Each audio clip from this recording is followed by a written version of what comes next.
Hello, I'm John Grom, and welcome to our 144th Right and Left Discussion Forum. We hold our televised discussions twice monthly in order to demonstrate the value of civil, productive, open-minded political dialogue. Today, our panel will consider the upside and the possible downside of compassionate giving.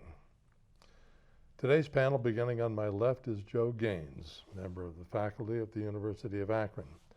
On his left is Dr. Ronald Chamberlin, retired senior research chemist.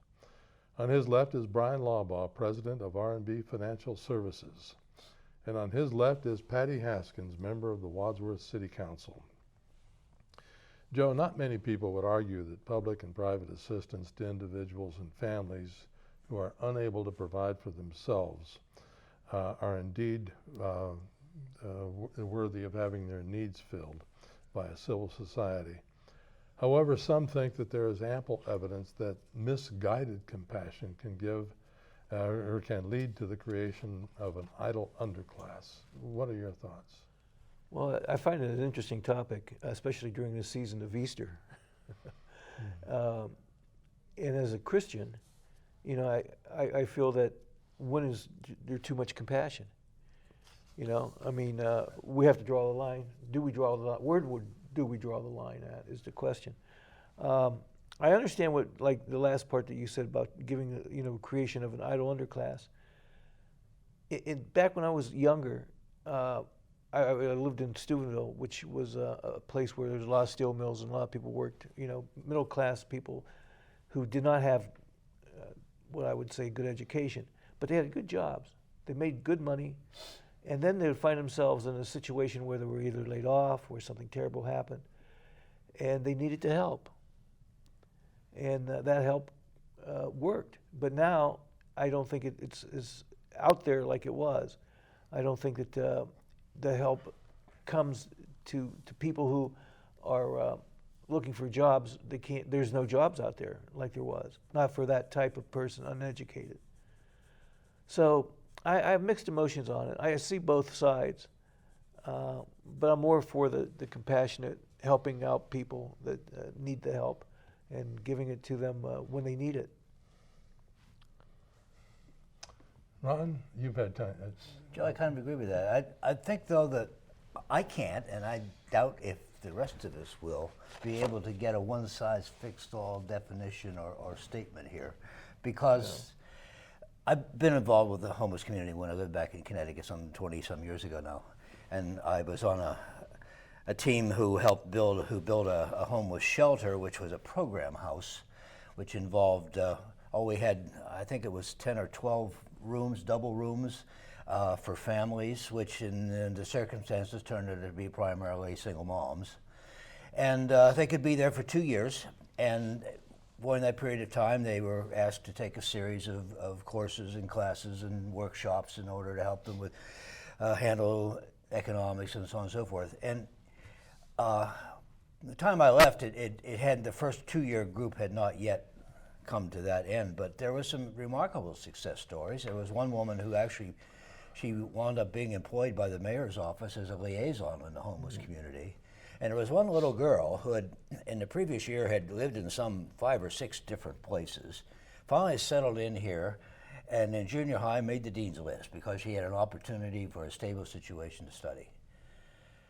And when I was involved with that, I was much more aware of all the statistics about people say, oh, all these welfare queens, blah, blah, blah, all these people abusing the system. And the statistic at that time is this was quite a small percentage of the whole population who is receiving this kind of help. So obviously you've got folks like that who are willing to, who were out of luck, who needed compassionate assistance, who were willing to work to better themselves.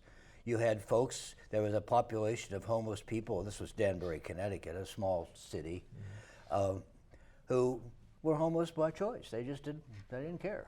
They didn't want to be involved in the tied down. They just lived all year long on the streets and in abandoned buildings and what have you.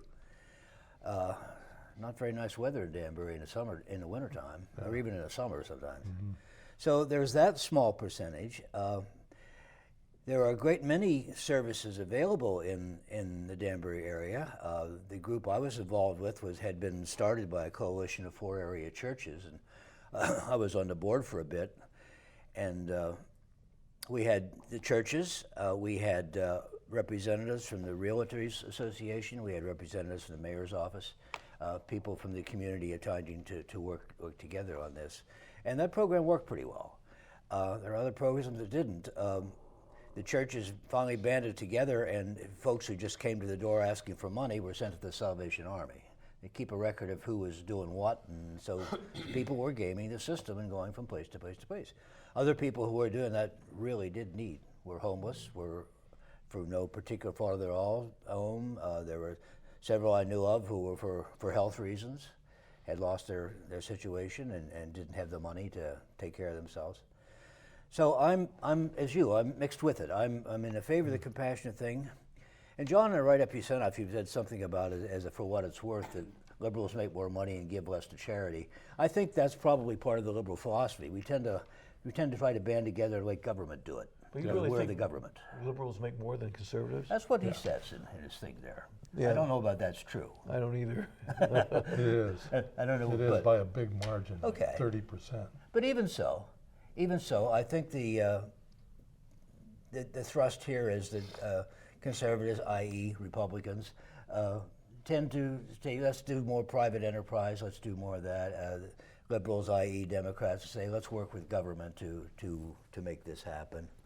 But again, I don't think we can find a one-size-fits-all package. There's all kinds of folks out there who have all kinds of needs. Yeah. And I'm in favor of compassion. Well, I am too. Brian, how about you? Yeah, I'm all in favor of compassion. I think that we could probably do a better job if we got the government out of it and did more or less block grants to local organizations like the Salvation Army, like Open M, like Fish, St. Vincent de Paul's. Religious organizations have done a much better job in general of taking care of the poor and the needy in their communities. What happens is you begin to develop more of a dole. The check comes, or the card that they have, I'm not that familiar with the welfare system, but I believe it's some sort of a credit card looking device, and they go and they purchase their food and all that kind of stuff. EBT card. Like an EBT card, yes. Yeah, thank you. So I think it needs to be more of a holistic approach to helping these people. Little experience I had, there's a lady that stands up by the Lowe's, and she looked somewhat forlorn, and I was the first car in line there.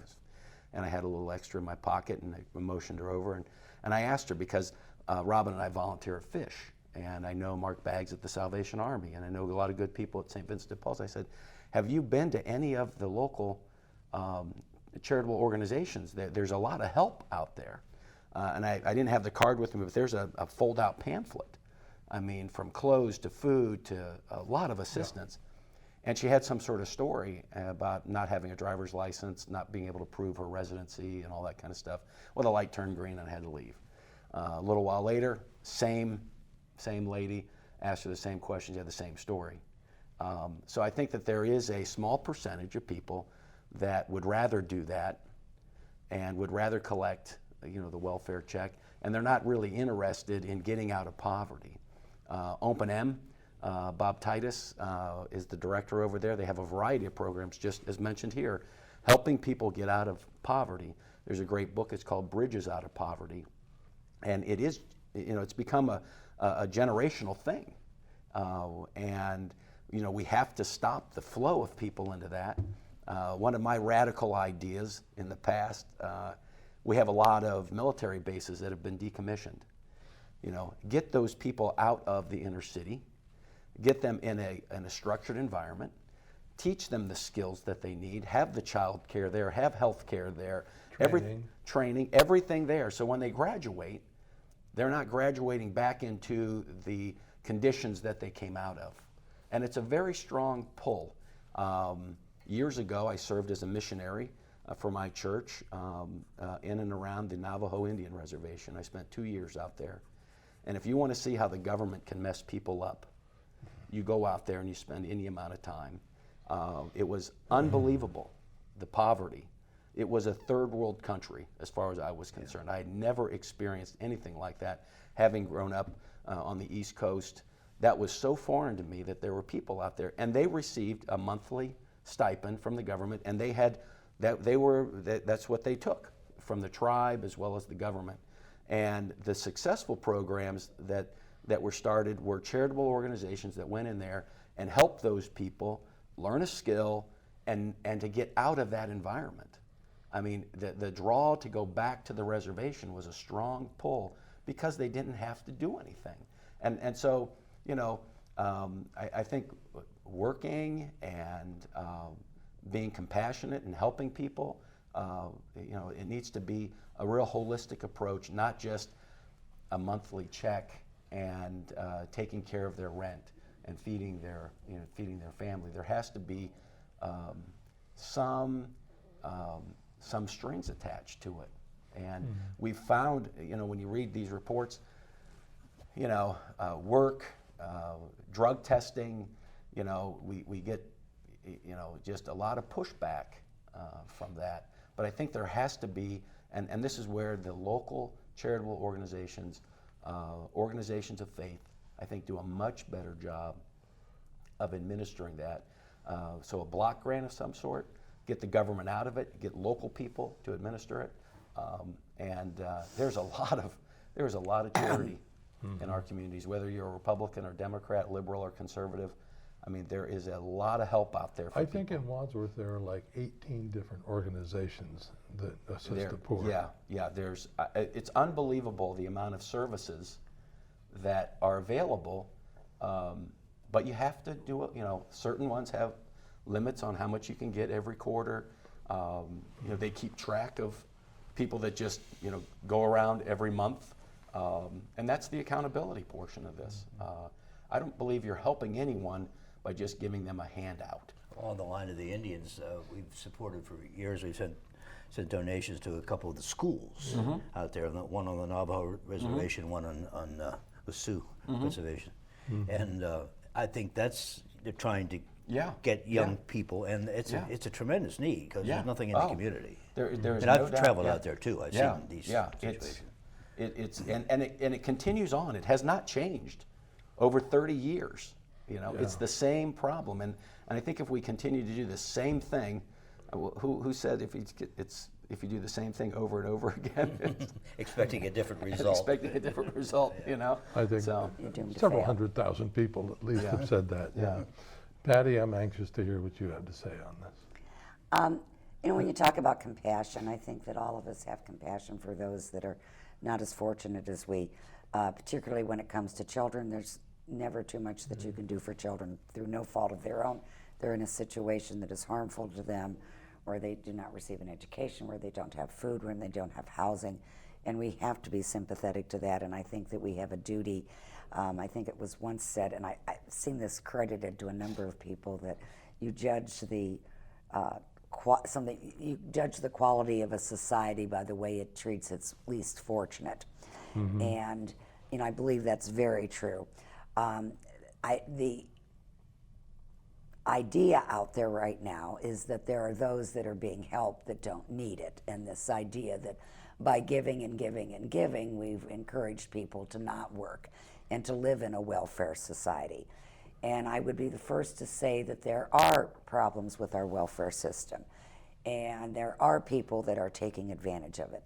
But at no time do I think that we need to scrap this type of system simply to punish those. You need to tighten up the system. You talk about all of the good and there are so many charitable organizations in Wadsworth that do help the needy. And you could run down an entire list of them and many good people that work with them. But giving food to people every week is not going to enable them to be able to support themselves, to own a home, to have a job, and this sort of thing. So we need to look at a broader picture as far as helping people to maintain jobs. And the problem there is, I hear, well, there's plenty of jobs out there. Yes, there are jobs, but not jobs that will support a family, not jobs that you can live on. This is one of the reasons I'm so much in favor of raising the minimum wage, so that people, when they put in a 40-hour-a-week job, that they can actually support their family, support themselves. Not that they have to have everything in the world, but they need to have some of the basics in life to make it worth their while to do that job. I remember watching the movie by Michael Moore, which I'm sure is going to raise a few red flags here. His first movie was called Roger and Me, which I loved it. And it was an excellent movie. And Roger Smith from GM. Yes, is who he was referring to, and his attempt to talk to him because of Michael Moore's hometown of Flint was completely destroyed financially when the auto companies pulled up and out. And one of the things he talked about that Michigan tried to do at the time, and this has been a number of years, is they set up this work program where in order to receive any kind of welfare for you and your family, you had to take one of these jobs. Well, these were not jobs that were going to support the family. They were really basic jobs for less than minimum wage. And they showed in some cases where mothers, single mothers in many cases, would get on a bus in the morning and be driven for 2 hours and over 2 hours to a mall in an affluent neighborhood to work cleaning up in a fast food type restaurant for less than minimum wage, and then come home. And that's what they were forced to do in order to get any type of help for that family. The problem with that is that wasn't getting those people off of the poverty level. It wasn't assisting them in any way, shape, or form. As if anything, it was hurting the family because they were away from the family for over 12 hours a day, because it was the 2 hours there, they'd work a shift, and then they'd 2 hours back. And so that many of the programs that we've tried so far are not really assisting people. They sound good on the campaign trail. They do. They sound very good on the campaign trail, but in reality, when you focus on the people involved, it doesn't help. Again, I never think there can be too much compassion.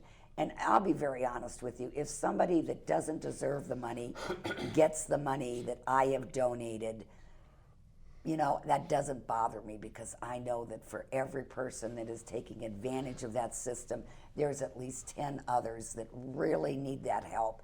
And I think that we have an obligation in this society to be considerate and to take care of others that are more fortunate than ourselves. And that's just not here in our country. That's, I see that, people think the poverty level isn't really that bad here. People still have a place to, some people still have a place to live, and they can put at least some food on the table. You have, If they have a table. if they have a table, but you have cases around the world where people are living in tents in refugee camps, and they're trying to come here to at least find a place where they can live in their tents safely. And our whole movement as a country seems to be, let's block those people from coming because we're full up and we can only take care of so many. I'm not sure where compassion ends, though, and when you put that stop on it. I totally agree with you. And the thing is that we got to remember, we're talking about people. We're not talking about just a group, but we're talking about all of us. I'll give you an example. My wife had to be life flighted from Akron to Cleveland. At first, it was like $26,000 for the life flight. Now it's $33,000. Now, I'm okay, but that could really break somebody's completely life. I mean, could just change everything. And not somebody in a poverty level. Right, that's what I mean. Yeah. I mean, think about that. You're all of a sudden $30,000 out of, in debt, which you weren't a minute ago. Plus now you have hospital bills. Now I have insurance and everything's fine. But there are those people out there that don't and didn't have the job that I had or work like I did. It scares me because I know how it can just change your life completely so fast. And I think we do need to be more compassionate. I do believe that if we're going to be, quote, and I agree with what you were saying about all the charities and so on, but Christians, we got to act like it too. Absolutely. I tend to agree with you too, Patty. I know that there are a lot of cheats, and good taxpayers are going to be cheated. Until somebody comes up with a system to be able to sort all that out, I would rather err on the side of compassion. Somebody had done a study, and I wish I'd have thought about this before, so I could attribute it. But 10% of the people in any population, 10% of human beings, are mentally, emotionally, or physically incapable of contributing to the economy. They just can't, and that's 10% for whatever reason. And I have known some very healthy, robust human beings that mentally and emotionally could not go to work, just could not do it. And I think that we have to have compassion for that. But I want to mention generational poverty. It is something that has really grown in the last 50 years. And one of the reasons is that you take a child that is living in poverty, chances are they're going to be malnourished. They're going to have all kinds of conditions in their lives that prevent them from developing properly, mentally, emotionally. Here's my example of the young woman in the homeless shelter. And once she got stable, she was able to begin to realize her potential. But Maslow here. what I'm saying is that some people that, some children, in surviving poverty, have been damaged. They've been damaged to the point where they can't contribute, but they can reproduce. And the generation to generation, you're talking about people that didn't even know anyone who had a job. But you look at LeBron James and the public-private partnership that he's created. His I Promise School. I Promise Yes. School. If you've been Yes. by there, if you've read anything about it, there's accountability. There's structure. It's a charter school. The kids come, they have a uniform that they wear. They get the help that they need. They feed them, I believe, at least 2 or 3 meals a day. So they're starting to, they're doing their best to stop the flow of that intergeneration of kids. Yeah, he is. Yeah. And those kids, hopefully, they go on to college. He's promised them, if they graduate, a college education, I think at the University of Akron. But I really think sometimes our compassion is a little misplaced when there aren't any points of accountability. Absolutely. And I'm not saying you have to prove that you're going out there working or anything, but there has to be something there, because I believe innate in everybody is our desire to contribute. Mm-hmm. Whatever that is, whether it's I go back, I think of my dad. He retired from the military.